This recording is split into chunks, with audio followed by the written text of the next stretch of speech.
molecule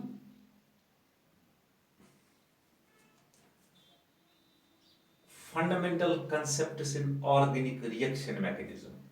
So in organic reaction mechanism, some fundamental concepts are involved, like substrate, attacking reagent, etc. So let us discuss these fundamental concepts one by one. So let us take the general reaction.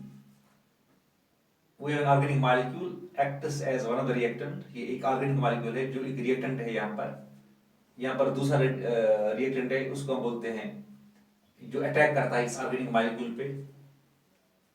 So when these two react, we get an intermediate product.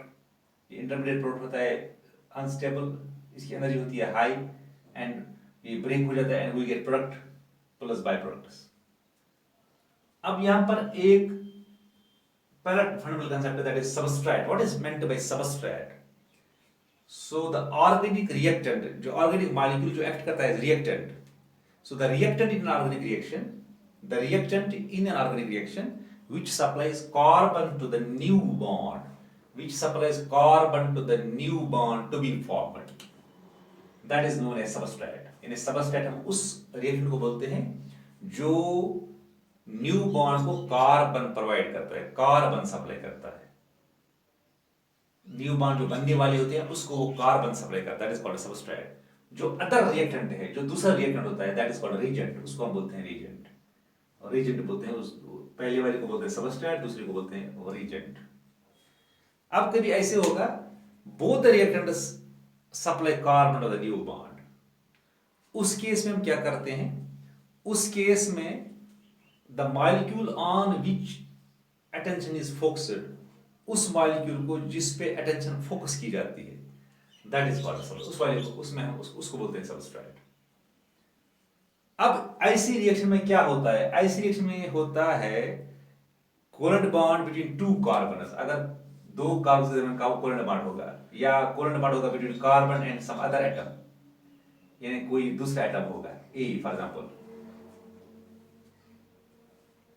This covalent bond between two carbon atoms or carbon atom and some other atom is broken, ये break हो जाती है and a new bond is formed. इन ऐसी reaction में already जो carbon bond होती है between carbon and carbon, already जो कोवेलेंट बॉन्ड होती है between carbon and carbon और carbon and some other atom, that gets वो break हो जाती है और एक नई बॉन्ड बनती है, एक नई बॉन्ड बनती है.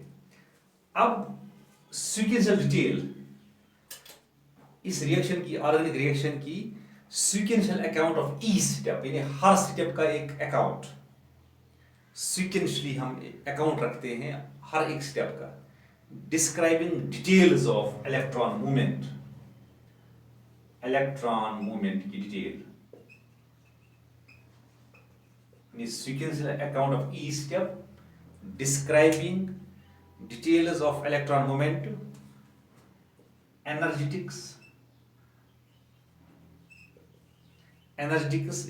energy involved during bond cleavage and bond formation.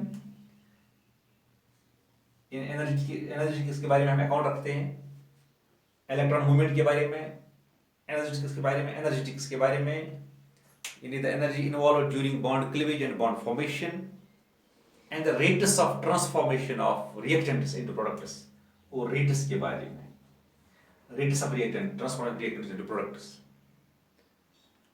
is referred to as reaction mechanism. उसको बोलते हैं reaction mechanism, उसी को बोलते हैं mechanism, reaction mechanism. So what is now reaction mechanism? In short हम बोल सकते हैं reaction mechanism is a sequential account of each step describing details of electron movement, energetics during bond cleavage and bond formation, and the rates of transformation of reactants into products. This mechanism helps in understanding the reactivity of organic compounds. ये mechanism मदद करता है to understand the reactivity of organic compounds. So this was substrate atomic region and mechanism. Now, how this bond, covalent bond breaks, how this covalent bond breakage takes place. So this is called fission of covalent bond. Fission का मतलब है breakage of covalent bond. There are two ways by which a covalent bond gets cleaved. यानी दो तरीके हैं जिससे covalent bond जो होती है ये क्लीव होती है. यानी fission of a covalent bond takes place in two ways. Number one is heterolytic cleavage.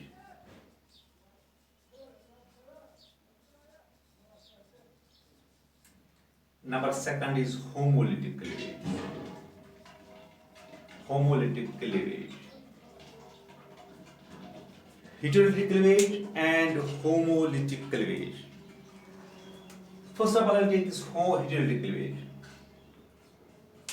Heterolytic cleavage में the bond breaks in such a, the covalent bond breaks in such a fashion, in such a way that the shared pair of electrons remains with one of the fragment or one of the part. If I take here, if I have A, the bond between A and B, this is shared pair of electrons, it remains with one of the fragment. For example, यहाँ पर this is A plus ये shared pair B के साथ रहेगी.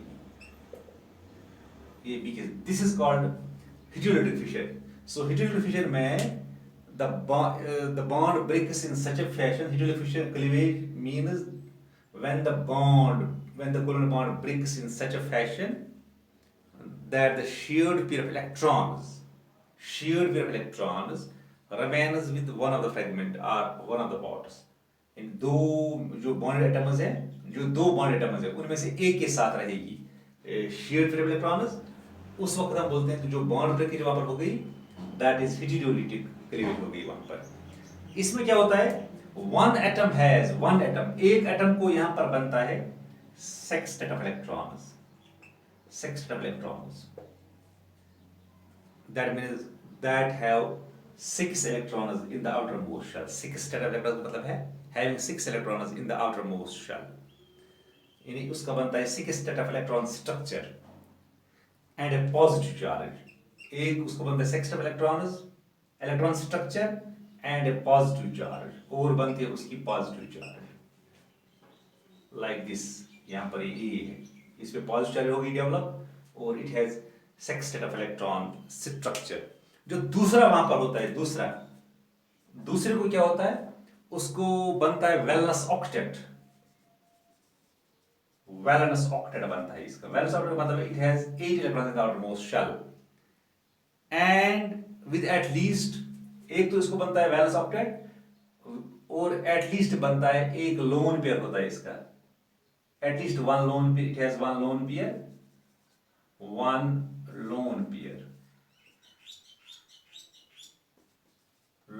होता है इसका. At least one lone pair and a negative charge.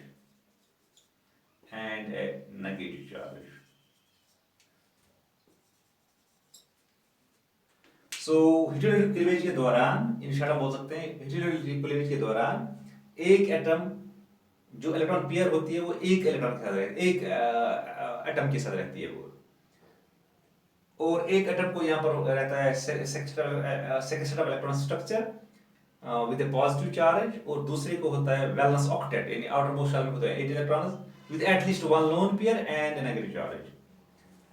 अब यहाँ पर हम एक एग्जांपल देंगे. For example we have CH3, ये methyl bromide for example. This bromine is more electronegative than carbon, so electron pair will remain with bromine, so we'll get this, we'll get CH3 positive plus Br negative with a lone pair, with at least one lone pair. So यहाँ पर जो ये है, ये वाला जो positive charge है, इसका sextet of electron स्ट्रक्चर है, इसका है ऑक्टेट, वैलेंस ऑक्टेट है इसका, इस ब्रोमीन का. अब ए स्पीशीज हैविंग, यहां पर जो स्पीशीज बन गई ना, हैविंग ए कार्बन एटम, यानी एक ऐसी स्पीशीज जिसको कार्बन एटम है बट possessing 6 डबल इलेक्ट्रॉन्स, यानी ये स्पीशीज जो बनती है जिसको कार्बन है, having sextet of electron structure and a positive charge, it is known as carbocation, इसको हम बोलते हैं कार्बोकैटायन। सो कार्बोकैटायन हम बोलते हैं it is a species having a carbon with sextet of electron structure, in a sextet of electron structure and a positive charge.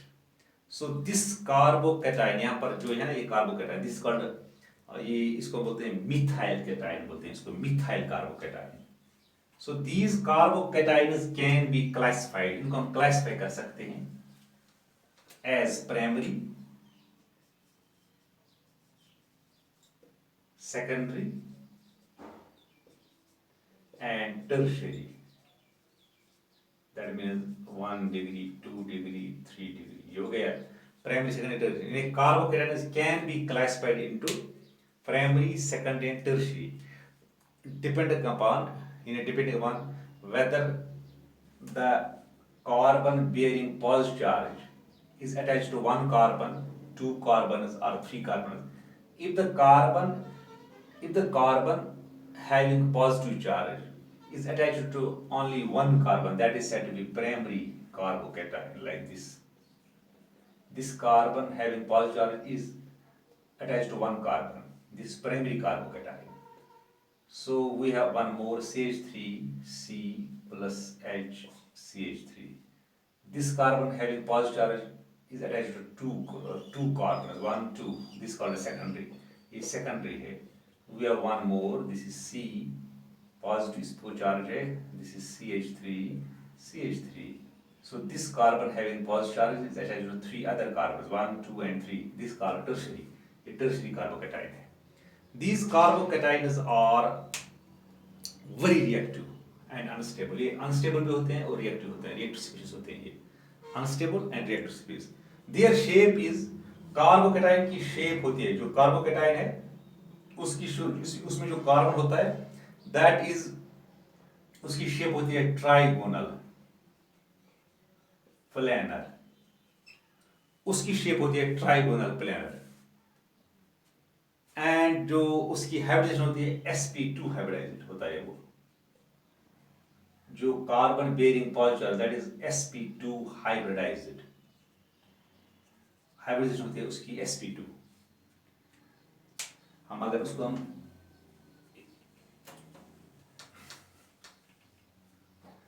so this is about carbocation, one of the species which has sextet of electron structure।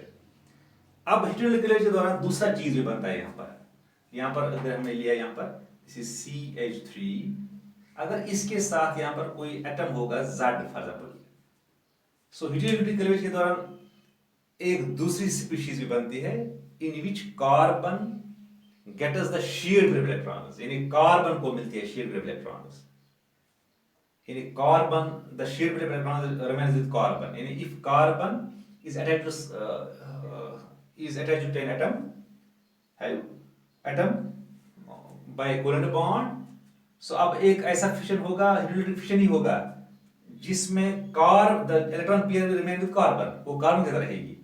उस case में क्या होगा, उस case में carbon पे develop होगी negative charge like this H3C ऐसे plus Z, उस पे रहेगा positive charge like this. Electron movement हम दिखाते हैं। So this is a species in which carbon bears negative charge. So this also happens during heterolytic cleavage, ये भी heterolytic cleavage के दौरान होता है ये चीज यहाँ पर। Electron pair remains with carbon, वो इलेक्ट्रॉन के साथ, वो कार्बन के साथ रहती है।